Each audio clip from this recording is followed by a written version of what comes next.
Love is in the air, so I thought I would recommend some queer romances. Hi, I'm Alex, this is Books and Paperbacks, where I love to shout about queer and trans books, and it's February. Love is happening this month. So I figured, why don't I recommend 15 queer romances that you can read this month and all year if you like to read romances that are queer. This is inspired by my reading vlog coming up this week, where I test out the second chance romances trope to see if I like it. It's a part of my series Trope taste test, so I'll have that video linked down below when it's available. So I thought it would be fun to recommend some queer books, both YA and adult, that have to do with certain tropes. I found in romance, they don't usually stick to one trope. So a lot of these can be mixed in with others, and if they have another trope, I'll be sure to let you know. Before we get started, let me know in the comments what's your favorite romance trope. Mine is fake dating and rivals to lovers. If you're interested in any of these books, I will have the titles and affiliate links down below. They're no extra cost to you, but if you want to purchase any of the books in this video, it really helps me out when you use my links. So thanks if you do. And now, let's get to the books. Of course, we're starting with my favorite trope, fake dating. I have two books here. First is a holiday romance, Kiss Her Once for Me by Alison Cochrane. This has amazing anxiety rep. It's one of my favorites. This is also a second chance romance. 1 year ago, Ellie Oliver was living in Portland and working as an animator. She had a meet cute with this girl in a bookstore on Christmas Eve, but now her life looks a lot different. She was laid off from that job. She's now working as a barista at a coffee shop, but one night when she goes out with the shop's landlord, Andrew, he proposes a marriage of convenience. He needs a fiance to be able to inherit some money from his family, and Ellie has nothing to lose, so she says yes, since she's going to be getting a cut of the money. When she goes with him for Christmas to meet his parents, the girl is there. This is so fun. I ate this up.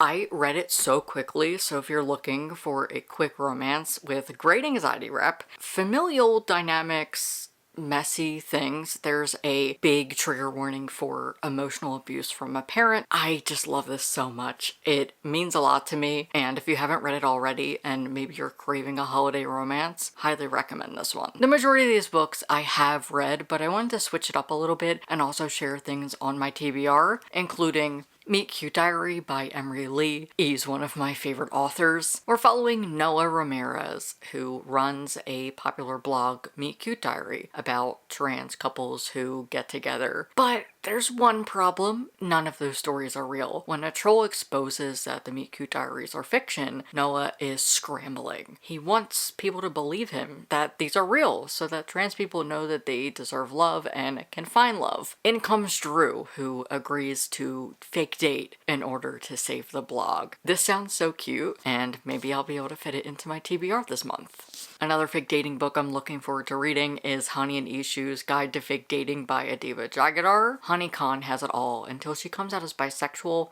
and her friends don't believe her. Ishu Day has a lot to prove, but her shot at head girl relies on being popular, so she and Ishu decide to fake date. Oh, this sounds so cute, and I love Adiba Jagadar. Next is Marriage of Convenience, which I haven't read a lot of, so I do have a book that's on my TBR. However, Kiss Her Once for Me also works for this. A Marriage of Convenience on my TBR is The Fiancé Farce by Alexandria Bellafer. It's a steamy sapphic romance between a bookseller and a romance novel cover model. What more could you ask for? This sounds fantastic. The Marriage of Convenience is about inheriting a publishing company. Gemma's grandfather dies and she's able to inherit the publishing company. It says it in the will. But there's one condition. She must marry in order to do so. So when she meets this girl, she decides that they will fake date and announce that they're gonna get married. Oh, this sounds so good. Next is second chance romance, a trope that I am learning to like, and you'll see more about that this week. I have to recommend a book that I have not stopped talking about. It's another from Alison Cochrane. This is Here We Go Again. It is a second chance romance between two women who are teachers, and they were also childhood lovers. They are set to go on a road trip with their English teacher who is dying of cancer. It is his death trip from California to Maine, and as they're on this road trip together, they learn a lot about each other and talk through things. Both girls also have ADHD.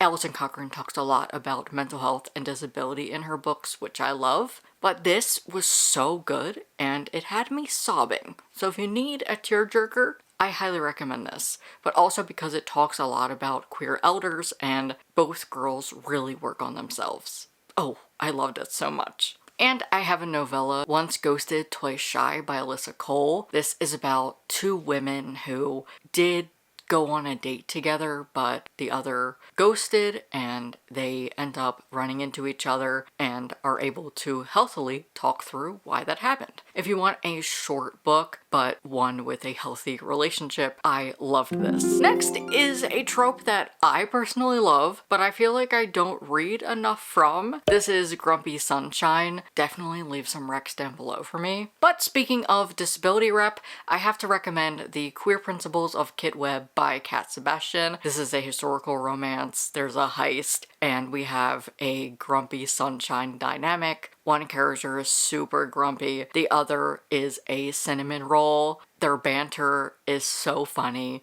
and I highly recommend this. And this also has a character who works in a coffee shop. Next, another favorite trope of mine is rivals to lovers. I'm a big sports fan, so I love these kind of stories. And it gives me the perfect opportunity to recommend one of my favorite books of all time, Icebreaker by A.L. Graciade. This is my favorite rivals to lovers. It is so good. We're following Mickey and Jason, who are both said to be the first round pick of the NHL. We're not sure who's going to get it, but the stakes are high. They both have to play on a team together in their first year of college and are dreading it. Y'all, if you want a rivals to lovers where they're forced to do things, specifically there's a scene where they're forced to say something nice about each other, oh my god, I love this so much. It also has anxiety and depression representation as Mickey is dealing with a lot of mental health issues. I love him so much, and he's so relatable, especially as being in college can be a lot, and your first year alone can be a whirlwind. This has a queer cast, some poly rep, and overall, I love it so much. In other sports rivals to lovers is You Don't Have a Shot by Raquel Marie. This is a YA sapphic rivals to lovers between sports gays. Valentina is the captain of her girls' soccer team, but when she does something not so nice to Leticia, her enemy, she's stripped of that status. She's so upset, she's grieving the loss of her mother, and her friends invite her to a summer camp. They convince her to go. When she goes, Leticia is there, and they have to be very civil. I loved this so much. It was my best book of the year, and if you're looking for messy queers set at a camp with rivals to lovers, I highly recommend this. I thought it was so good. Next is another Emery Lee. This is one of my favorite books by M. We're following two boys who are rivals working at their parents' Asian American bakeries. Due to the popularity of boba, this is affecting a lot of small, authentic businesses, including Theo and Gabby's. This also has soccer, but the rivalry is more about the bakeries. Both boys decide that they are going to help one another to keep the bakeries open. There's also ADHD rep as Theo has ADHD.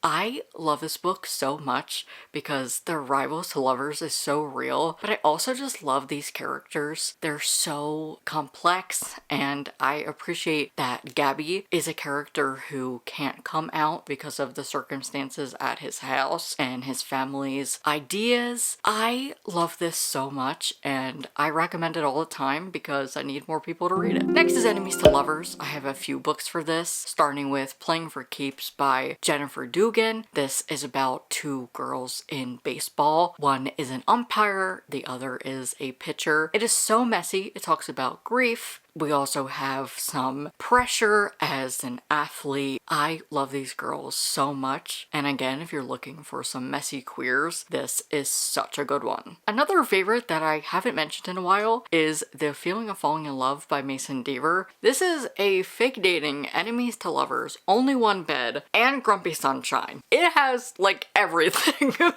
We're following two trans teens who are roommates at a boarding school, Neil and Wyatt. Neil is a trans boy and he has recently broke things off with a guy he was seeing. He's invited to his brother's wedding and realizes he doesn't have anyone to go with, so he asks Wyatt, his roommate, who he doesn't like. And Wyatt, they are a saint because they agree to go. This is over spring break and Wyatt's just like, what the hell? Why not? What could go wrong? I love these two so much. I love the way that they grew together and that Wyatt does not take any of Neil's shit. Neil is an asshole. You are not going to like him, but it's going to be really understandable to why he acts the way he does. Again, these are teenagers, and I just really love Neil. I love the way that he comes into himself, Wyatt as well. I love this romance so much, and if you like One Direction, you need to read this.